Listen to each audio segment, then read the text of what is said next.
not be representative of KONIG American. At times, language may be considered vulgar. Listener discretion is suggested. You are now listening to the KONIG Behind the Wheel podcast.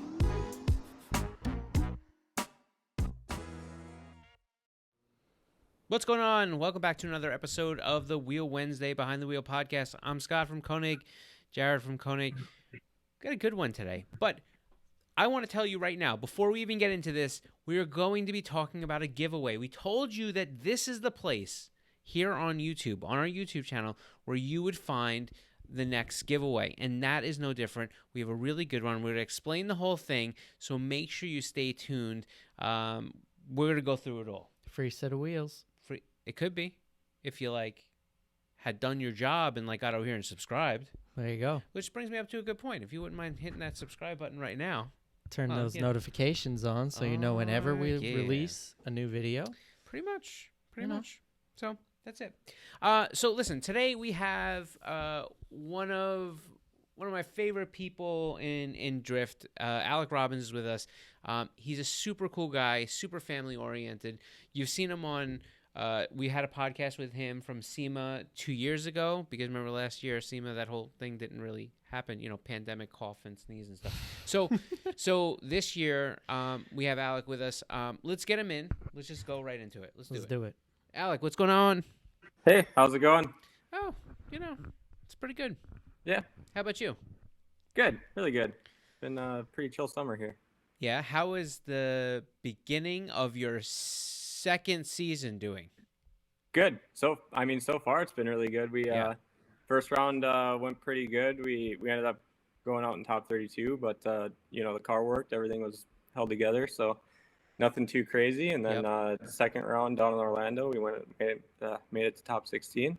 Yeah. Had really good luck there. Again, the car held together, so that always makes for a good round. But yeah, it's the car's feeling amazing this year, so we're really hyped on it and super confident going into round 3. So good. Well, I'll just say, so based on the trajectory thus far, we have top 32, top 16. So FD New Jersey, he'll be in the grade 8.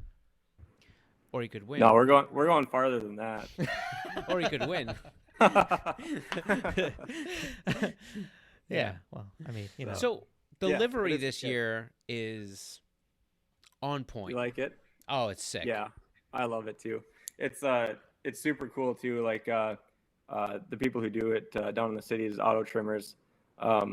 They do a phenomenal job. They use a lot of really cool products. I don't know if you can see it in a lot of the photos and stuff, but the car's actually reflective too. Yeah. Oh yeah. Yeah. So cool. like the whole black on the side of the car, if you were to take a picture of the side of the car with a camera flash, it's white. That's crazy. Yeah, but it's black during the day. It's super cool. So that's why you had to have the hyperchrome countergrams on there. Yeah. Oh yeah. No, I'm serious. That goes, it flows right with the whole. I love those Yeah. wheels. They stand out so good. Hell yeah.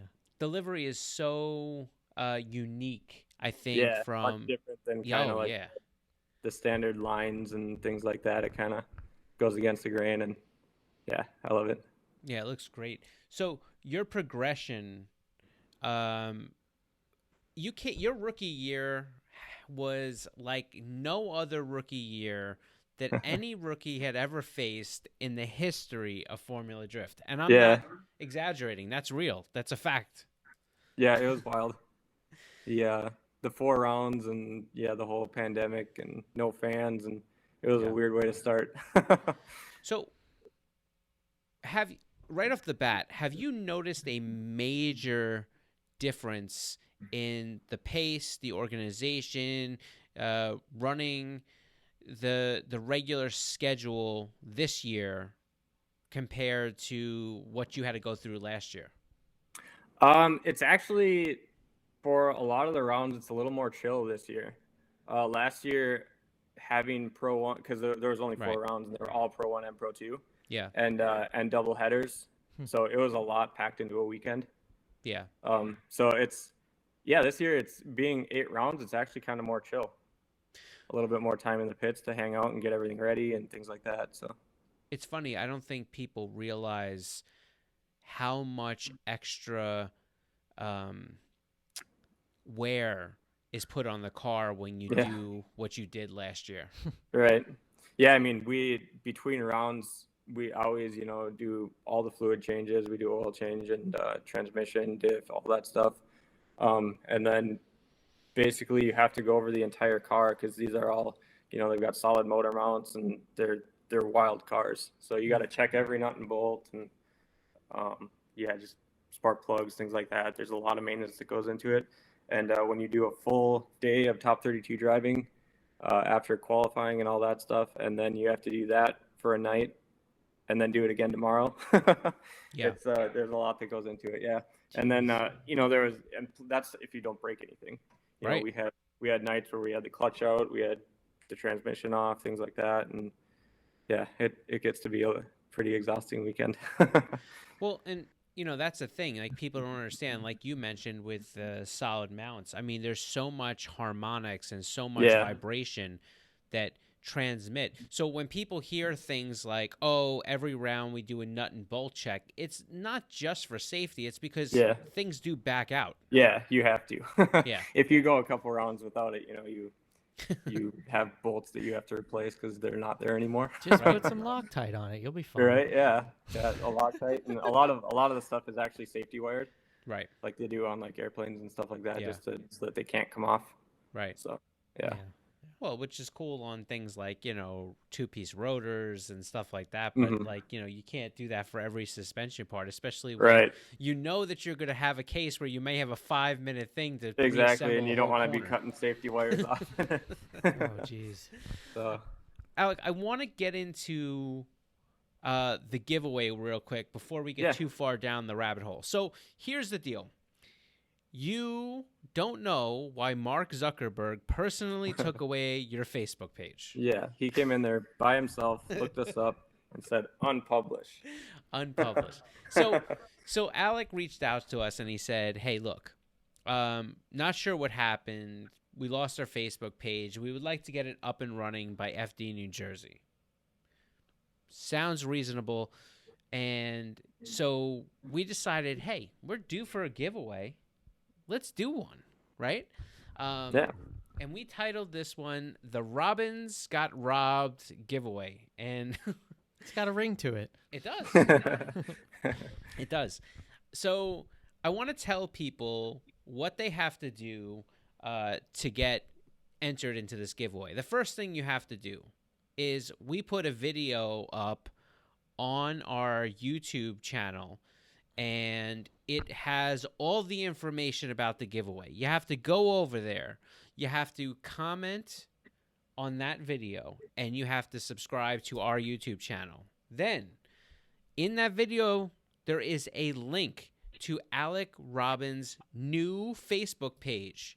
You're going to like that Facebook page, and AleC is going to put up a piece of artwork, a post. That are That you'll see- amazing graphic. The same specialist. graphic you'll see. Hold on, I got to point the right way. Right about here. Going down low. Right about here.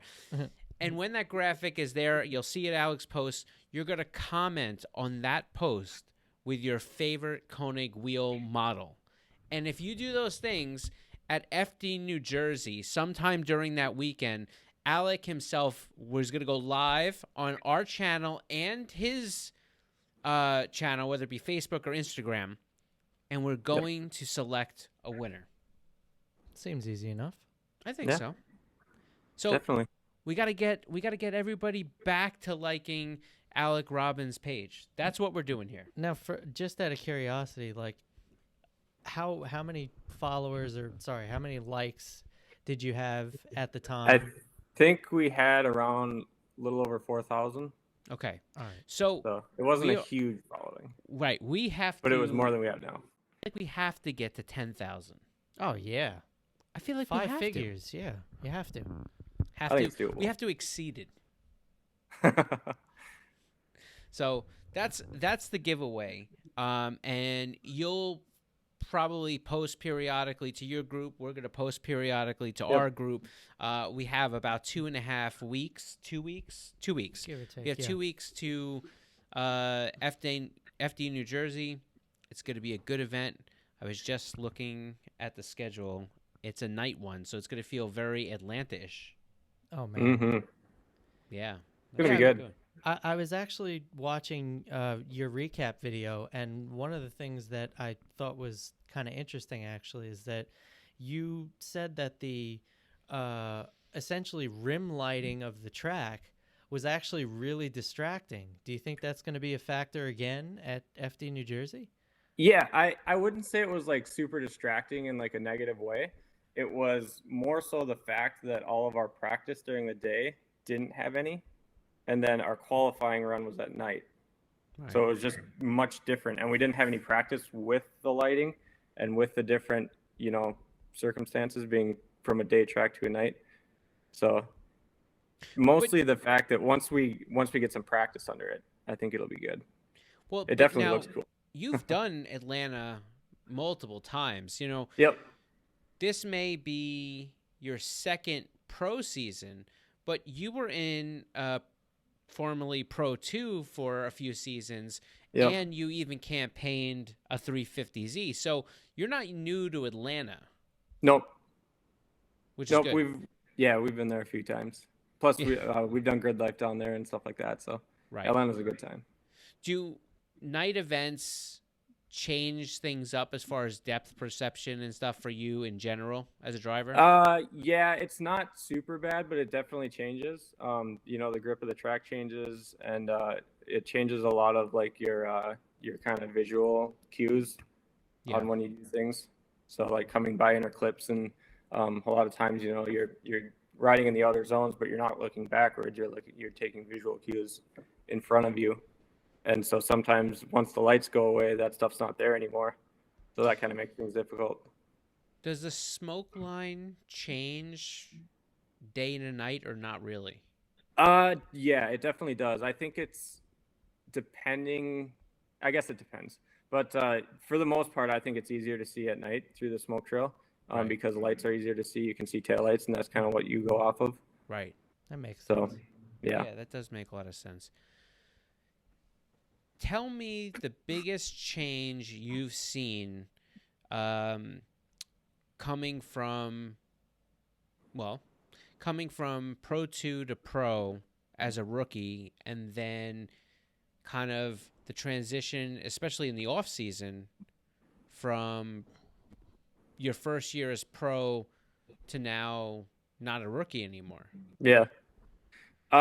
The biggest thing we've had a challenge with is just our consistency. And I think we're getting a lot better with that this year. Yeah. Because going into our rookie year Pro 1, we had a couple of new tracks. Washington was a big struggle for us with the changing weather conditions and things like that. So this year it's kind of chilling out a little bit and trying to just stay consistent and focus on, keeping line and proximity and things like that. Running really good lead lines. And I think the car is a lot better this year. We're on a new tire, and we shifted some weight around in the car, did a rear mount radiator, things like that. And I think that's kind of really helping with the consistency. I'm able to place the car where I need it to. And it's been working really well. But I would say the consistency is a big thing. Everyone is so consistent in Pro 1. I often compared, winning a Pro 2 event is like comparable to winning a top 32 battle, I feel like, in Pro 1. That's fair. So it's a challenge because these guys are good. They're very good. So I want to ask you, because you mentioned it, about the changes that your car transitioned with from your rookie year to this year. But Yep. I would imagine that one of the things you said, which is pretty interesting, is when you're a pro driver and you see the same tracks every year, you guys keep notes about what your suspension settings were and are, so you can kind of use those as your base setting to start practice off and hopefully dial yourself in quicker, right? Yep. Usually we don't have a quick change in our car, so we've got just welded diffs, and I've got a couple of different ratios, so we always keep notes on which ratios we use and kind of what wheel speeds we're typically running, what gear we're in, things like that. And then usually We, for the most part, we don't make a lot of spring changes, but we do make a lot of dampening changes. And a lot of that, it was kind of hard because we're on different tires. You know, the last 3 years, we went from 255 Achilles to 285 Achilles to a 275 Federal. So a lot of those notes are kind of irrelevant at that point. Yeah. But we make what we can work.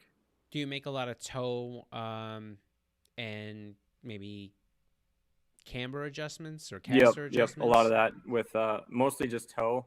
We don't do a whole lot with the front. The front's usually pretty consistent track to track. It's mostly rear. We do a lot of toe adjustments for different grip and tire pressure and camber, depending if it's a bank track or things like that. We'll usually camber in the outside wheel just a little bit. You said you change complete diffs out because you don't have a quick change. So are you using the different ratio 350Z? Yep, exactly. So like the 3.3, 3.5, 3.7, things like that. We just have a stack of them in the trailer that we toss in.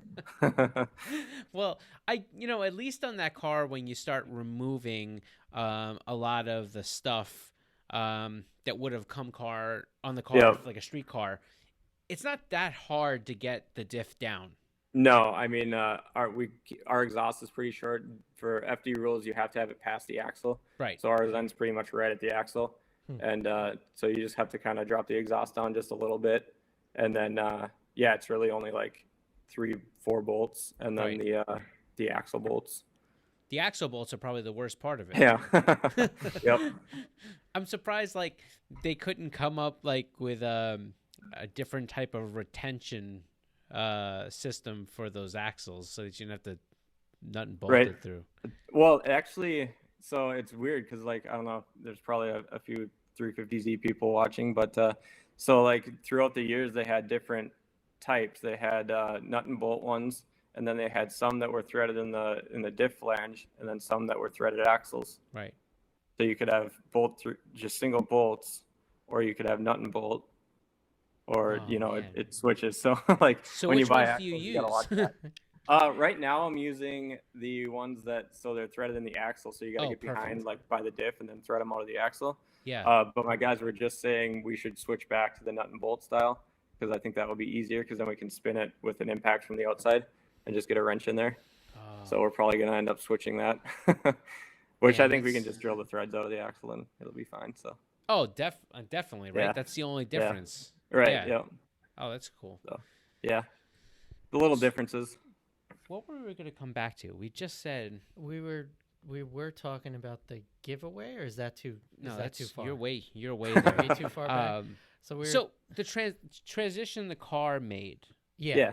Right. From your pro year, what kind of? I mean, you mentioned a few of them, but what kind of things did you learn in your rookie year that you said, "Wow, we need to change this type stuff"?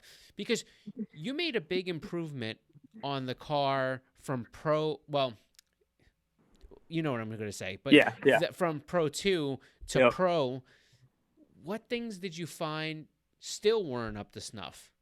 So we had the rear mount radiator was mostly done, not so much for weight, which it definitely does help with weight, but just for ease of maintenance on the front of the motor. Yeah.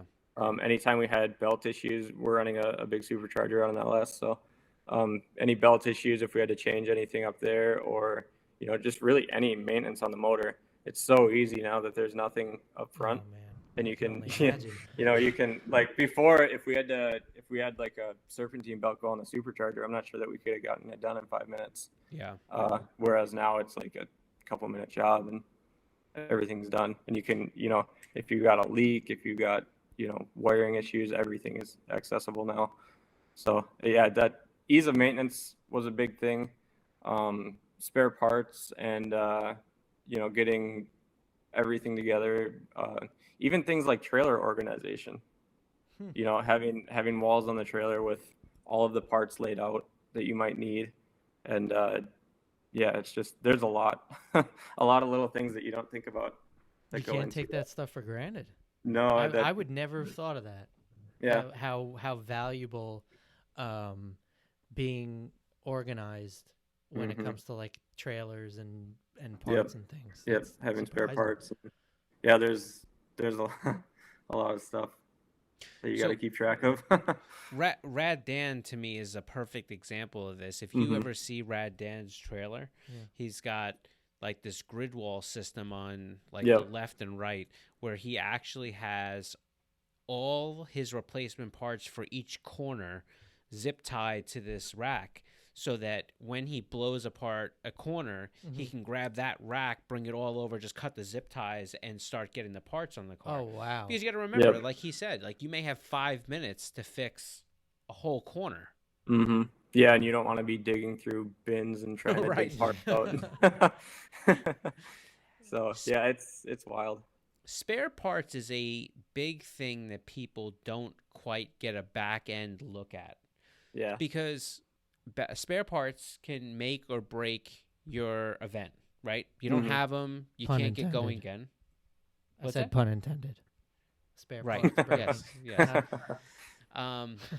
But the problem is some of the smaller FD teams that don't have a tremendous amount of funding, they don't necessarily always have the money that by the time they pay for the events, pay for the transport, pay for everything they have to do to be able to stock all the spare parts you would need. It's a lot. Yeah, it's a lot, and there's a lot of little things that you have to take into account. It takes, even if it's your first year with a new chassis, you might not take into account, a simple part on a steering pump or something that might go out.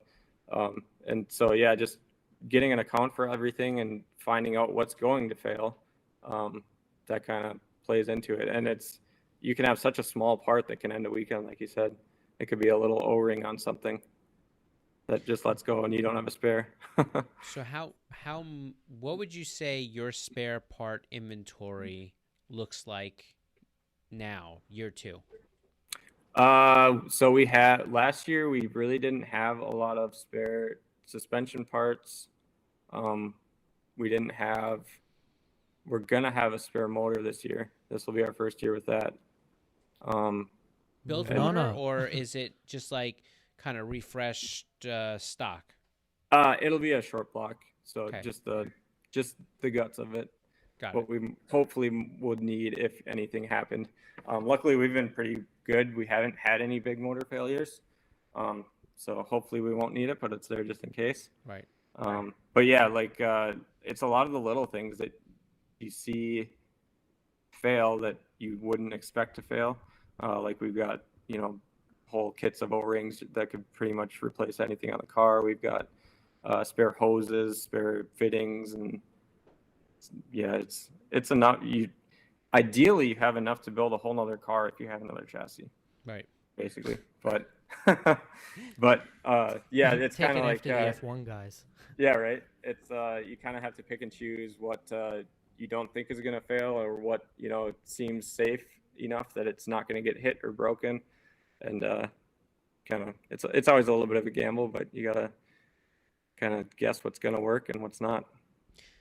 Have you added any equipment, like actual physical tools and capabilities to the trailer that aren't necessarily parts, like welders, or like, is there anything you added to be able to increase your workability on the car? Yeah, so like this year I actually just built a pit cart. Yeah, I saw it. It's awesome. Yeah, it works super good. I love that thing. It's but yeah, it's like it basically holds it's the whole tool box that we have in the trailer. So now every tool that we have in the trailer, we can just bring right up to grid. Yep. It holds, a couple fuel cans, like all of our alignment tools and things like that. So really, because before, anytime we had to do any major work to the car, if we had to replace a part, we would kind of guess what tools we need and bring them up to grid in the truck. But now we have the entire toolbox and all of our tools with us on grid. So if there's anything that we need to change quick, and a lot of times too, it's even not even during competition, during practice, we're limited on practice time too. Yeah. So if you have anything fail, you got to get that like done now, so you can get back in line and get a couple more practice laps in. So, but yeah, so I did the pit cart. We usually bring like a side-by-side or golf cart or four-wheeler or whatever, and pull the pit cart behind that. So it's just got like a little latch that pops on the back of the four-wheeler. Well, it's sick too. It's got Yeah. this, what do you have, like 8-inch like pneumatic wheels? Yeah, they're like 10-inch casters. And Wow. yeah, and then I just made like a metal frame, and the box sits in it and holds everything. It holds the jack and stuff too. So really, everything you need to fix the car is with you. Man, that's Damn, you're crazy. you're Works really onto good. something, man. Yeah, yeah. A lot of the teams, it's kind of a comes back from like the NASCAR days. They got their pick carts, and theirs are wild now. If you ever see them, Yeah. they got like they got TVs and their umbrellas, and it's crazy. But The car yeah, it's is another sick. one of those things you need. I personally haven't seen it, but Oh, I'm there's a sure picture you're on gonna Facebook. send it to me. Yeah, Yeah. or I'll see it on Facebook. Yeah, it's awesome. Once I like the new page. Yeah, there you That's go. right. I'll have to post it There up you on go. there right Alec, now. Alec will put the picture on the new page for you. There you Yeah, go. just for you. So Yeah. So we got that, and then just like little renovations in the trailer. We had really bad lights in there last year, so I went through that and like painted and did new lights and things like that, just to make everything work. And yeah. did you have any equipment that when you ran through look, and you've run Pro 2 for a number of years, so this Yeah. isn't a new type thing, but is there anything equipment-wise that you said, if we had this piece of equipment to be able to work on things when we're on the road or in the pits, this would really help us in case? Yeah, we have definitely a lot of the alignment tools I've got over the years, so we Right. can pretty much do a full alignment on the car. That's definitely a must if you bend or anything or break anything, or even if you hit something hard and you don't know if it's bent, you can check it. That's a big one. Other than that, it's like impacts and power, like battery powered ratchets and things like that. Some of it we have, some we don't have, but that's, again, in the 5-minute call, that stuff is gonna make or break your weekend. Yeah, that time is a killer. I mean, Yeah. Just hearing that stresses me out. Like, I'm serious. Like, oh man, it's Yeah, too much. I've got our crew kills it this year. I've got some really great guys working for us, a lot of friends, and they're down to do anything. If anything breaks, it's like they're just hyped to get under the car and rip stuff off, and it's awesome. It's awesome having them. So my question when it comes down to that stuff is, I know this sounds a little corny, but like, so if you look at the NASCAR guys, the tire changers, they're out there, they practice like crazy. Do you Yeah. guys do any practice assembling front ends or corners or whatever? Not as much as we should. I know a lot of the big teams do. Yeah. But yeah, it's like just trying to find time to get everyone together. It sometimes doesn't work out, but we do in the off season. They're usually over here helping with the car, and so they know the car really well. Right. And just from nut and bolt checks, they can kind of know what sizes everything are, and they're prepared more or less for getting stuff done. Do you have, so being a smaller team, all of your crew are all friends, right? Yeah, for the most part. We brought on a new spotter this year. He's a guy that I met last year, actually judging for a different competition, and so that's been really cool. He's been a huge help. But yeah, pretty much everyone else is kind of local to here. They're all friends and family, and just people we've known throughout the years that I can trust to work on the car and get things done when they need to get them done. And so it's really cool. My wife does a lot of the business aspect of it. Her. Yeah. Hey, buddy. My kids just got home. That's awesome. So yeah, they do a lot of that stuff. My brother-in-law, he's my crew chief. And then it's family, friends, and things like that. So Which I would it's really imagine adds a lot to the event because, Yeah. you drive for a very small fraction of the amount of time that you're away, that you're working on the car, that you're actually competing. It's a very Yeah. small timepiece. Yeah, it's kind of like almost like a camping trip weekend. Right. You can get up there and get your lawn chairs out and just kind of hang out with everyone. When there's not stuff to do. But yeah, we got the trailer up there, and it's nice. It's kind of a family getaway in a Right. sense, a very stressful one sometimes. I want to shift gears quickly because I've always been just really curious about this in terms of competition. As we all know, the chase car has the option to jump the light if they want, right? Not by a lot, but they can sort of leave the line a little early. Yep. I'm really curious how how important is the timing of that, and does that get confusing in terms of how you make or break your chase runs? Because I feel Yeah, like because that can make and break it very quick. I've made that, like, even my first round this year, I kind of left just a hair too early, and the tough part about it is when a car is going to be fast, and you need to try and keep up with them. So you leave the light a little bit early, but as soon as you leave that light, because we have like halo seats and all that stuff, you can't see them anymore. So you don't know when they're going to leave, or if they're going to get on throttle right away, or what's going to happen with them. So you kind of have to, go with your gut feeling. And so I left the light early, and knowing that he was going to pull up and be fast.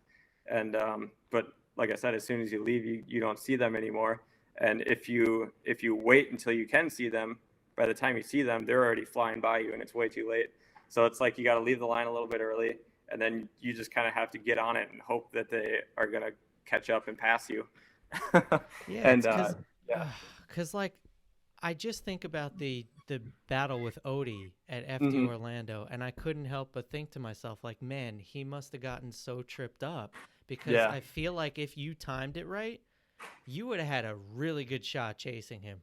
yeah, like basically the gap that was established off the line was pretty much held, throughout the run. But it is getting a little bit better. I know in the drivers' meeting in Orlando, there was a little discussion about lining up on the line, and they allowed us to basically, rather than staging like both cars right at the light, they said if you wanted to, you could stage the follow car back at their rear bumper, or back as far as you want. And that way, as the light's extinguishing, you can roll up on them and get a little bit of a rolling start and still have them in your peripheral vision. So you're not just blindly heading out in front of them. So that helped a ton. Yeah, Especially, I think that initiation is kind of everything to the momentum Yeah. of the run. So, yep. You miss that or lose that opportunity to kind of get in the pocket, you can be really thrown off for the rest of the run. Yep, and especially for us being the Federal tires, we have a maximum size of 275. So we're actually the smallest tire in FD right now. And so really keeping that momentum is like detrimental to the run. If they're able to lurch out on you, it's playing catch up is very, very difficult. So momentum is everything out there for us. And especially on that run up, because we don't have as much traction as some of these big teams. Is that because Federal doesn't make a tire larger that's approved? Yep, exactly. So they have 275 is the biggest, basically the biggest mold that they make right now, which is going to probably change next year. They've got some bigger sizes in the works. So, yeah, but it's basically a lot of our cars were set up for a bigger tire. So the way FD works is the weight of your car determines the maximum tire width you can run. So a lot of our cars were, a couple 100 pounds heavy to be on the 275s. So we're all kind of making those changes. I'm trying to cut a little bit of weight here and there. And we showed in Orlando we can keep up with everyone. I don't think traction is going to be a major issue. And we're still, 200 pounds heavier. So I think once we can cut that weight out, it'll be definitely a competitive setup. Where do you go to cut 200 pounds out of a car that's already stripped? That's something I want to know. Yeah, my car, it's still all steel body. Well, I shouldn't say that. It's steel doors, steel hatch, steel roof. All of that stuff is still steel. We have, like composites or fiberglass over fenders. still stock bumpers and things like that. So the stock bumpers are relatively light and they're pretty durable. So I like to keep those. Yeah. But yeah, we're getting rid of the doors. We've got some carbon Kevlar doors coming. So that should save a bunch. The last couple nights I've been cutting some weight out of the hatch. Those things are insanely heavy on the 350Zs. Right.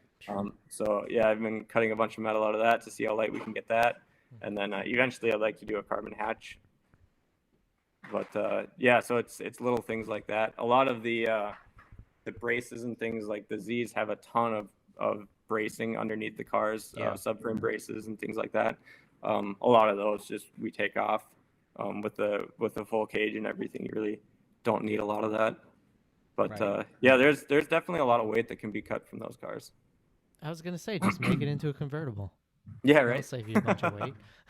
Yeah. You know, that'd be just chop the roof off and Yeah, that'd be I awesome. don't think that's legal in the rules. Right? Could you imagine?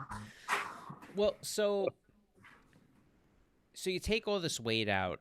I Yep. mean, obviously going to composites and stuff like that is great, except it's expensive. Yep. But it's also stronger. So hopefully you don't have to replace it. Whoa. So like the Kevlar doors and things like that, you bump a stock door and you got a big dent in the side of your car. Whereas the Kevlar, it flexes and you can move it around and it's very, very strong. I know I've talked with a lot of the guys that run the composite, like the carbon Kevlar body kits and stuff. And a lot of them say, we've had spare body kits throughout the years. And once they go to this kit, they really don't need it anymore because it doesn't break. Right. So Well, I it's, guess from that perspective, it's good. yeah, it's an investment. You can think of it that way. Yes. Unless you guess I'm pull gonna some have to- Danny George move and end up on your roof or something. Yep, exactly. Yeah. yeah, I think I'm gonna have to carbon Kevlar my car. I think that's Yeah. the next. There you go. In the New York traffic, it might pay off. You have been campaigning a 350Z for a long time, and we've talked about Yeah. the truck that you started out with, which is cool. So Yeah. give people a quick background on the truck just so they know what we're talking about. So the truck is basically what I started drifting in. It's a 1986 Nissan pickup. It had I got it all stock. I actually got it when I was 16. It was my first vehicle and drove it through high school and stuff. And then after high school, I V8 swapped it, and that's kind of what got me into drifting. Was just like doing burnouts and donuts and stuff, and cul-de-sacs and parking lots and wherever I could find. You mean in And, Mexico? Yeah, well, of course. And so yeah, just playing around with that, and then started going to some import meets and things like that, and saw drifting, and yeah, that's kind of where the ball started rolling. And after that, we I ALS swapped it after it was already V8 swapped, and did a 6-speed swap and did all these modifications, and started doing competitions and winning some stuff. And I'm like, all right, let's see what I can do with this. I want to see how we stack up and see how the car stacks up. So we went and ran Pro-Am Series, Midwest Drift Union, and that was 2016, and ended up winning the championship our rookie year. Right. And yeah, then it was kind of all history from there. But yeah, the truck is super fun. I still use it for like fun events and stuff up here. It's still got just a stock 5.3 in it and a 6-speed, and actually just cut the whole back of the truck off recently, and No big deal. put in it's just a weekend job, but threw in a 350Z IRS, and so it's a pretty wild little build. Super fun though. I enjoy it. I enjoy fabricating and building things too, so it Yeah, keeps me me too. busy. Me too. That's like my Yeah. favorite thing. Like, Yeah. I get lost in the garage Mm-hmm. sometimes when I'm making stuff just because the hours go by so quickly. Yeah.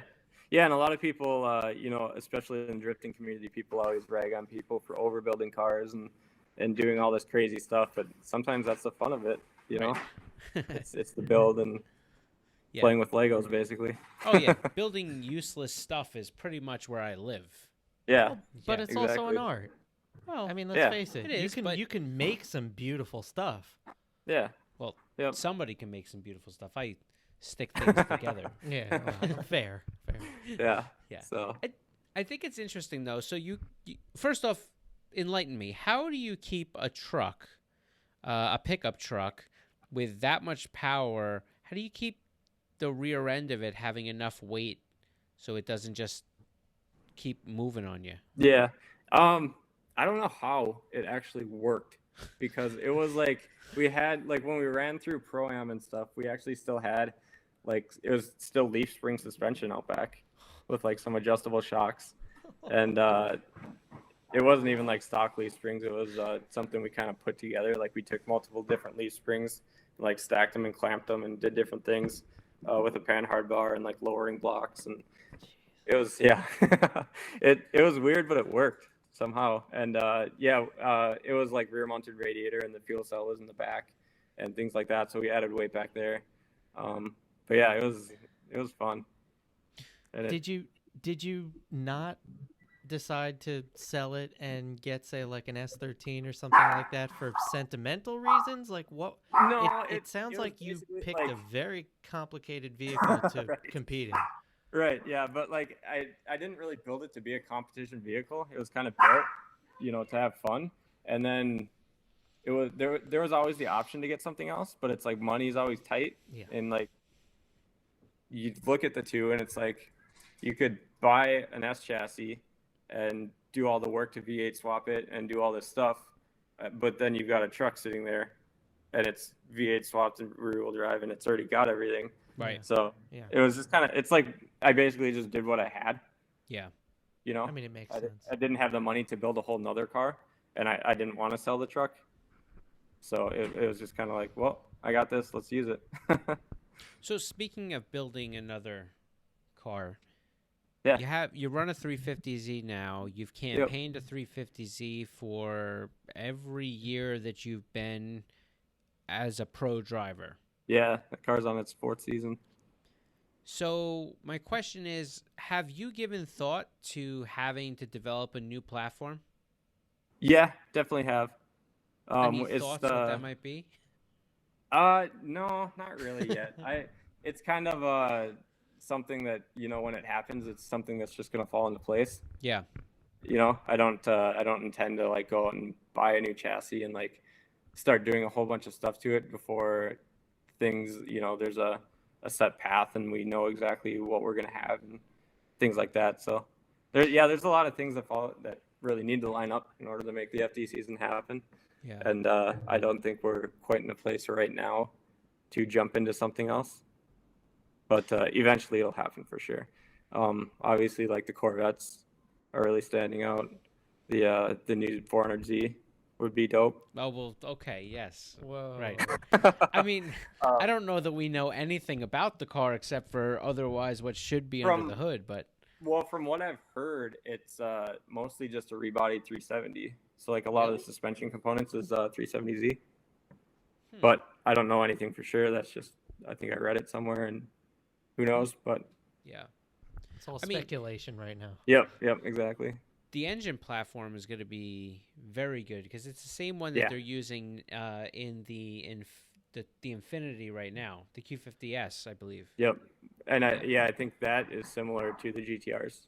Yeah. I was just gonna say, I thought they're basically calling the power plant essentially a mini GTR. Well, Yep. no, I mean, one's a 3.8, one's a 3.0, Okay.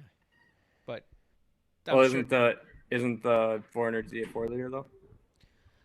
I thought they were still using the twin turbo 3-liter V6. Okay. I could be wrong though. I think they are.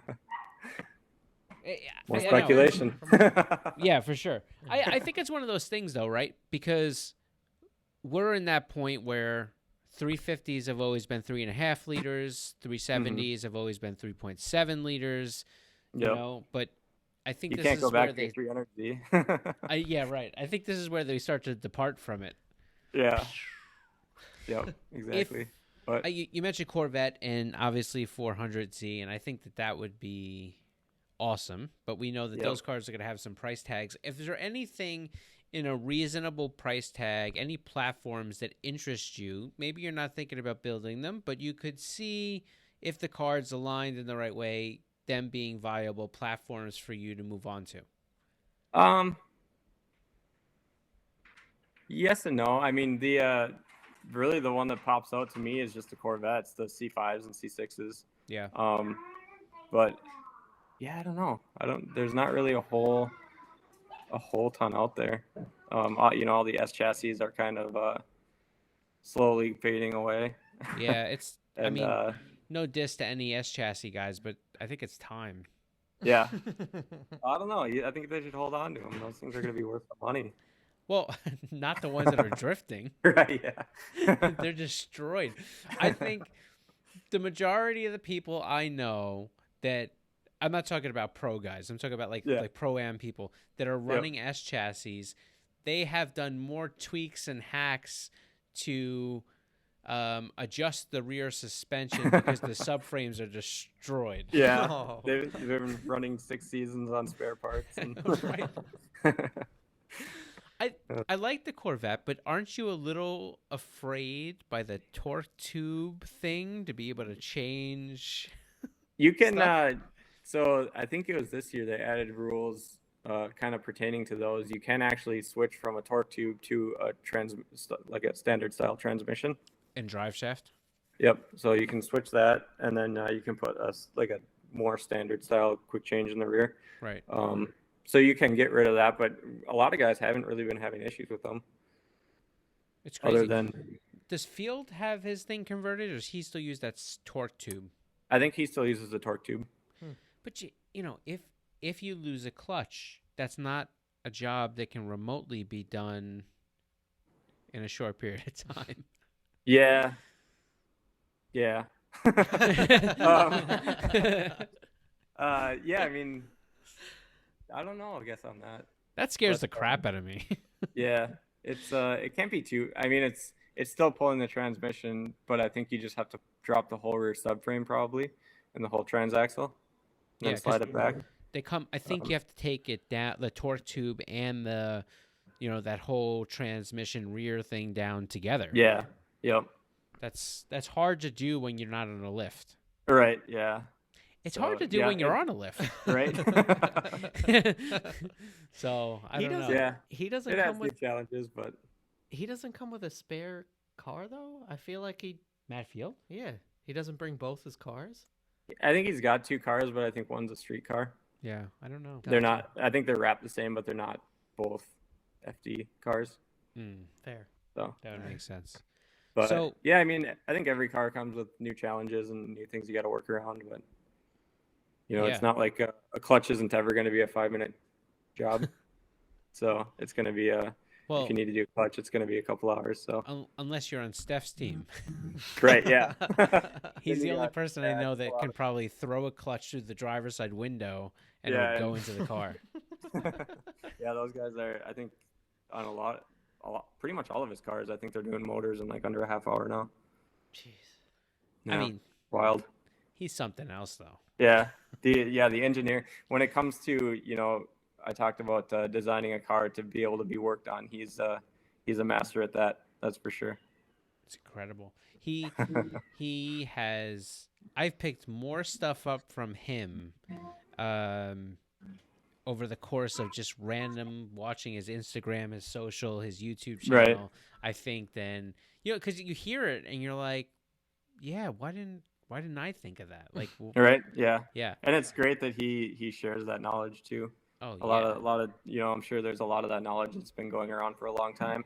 Yep. And people keep it secrets and this and that, but I think it's good. It's good that people share knowledge. I love to share. If you come up to me and ask me certain things, I'm gonna tell you exactly how it is on our car, and if it's gonna help someone, it's gonna help someone. But Right. a lot of people think if I share you this information, it's gonna give you the advantage on track. But I mean, really, it's a driver on the track. So. Yeah, I agree. Execution is everything at that stage. Yep, exactly. So, yeah, I mean, I help people out all the time with that kind of stuff. So I enjoy it. I like sharing the knowledge, and it's good to see guys higher up doing that. Yeah. Oh, 100%. So before we let you go, I want to recap here. Guys, this is the giveaway. Let's talk about it one more time. Robbins Got Robbed giveaway consists of 4 steps. to you being able to be eligible to win.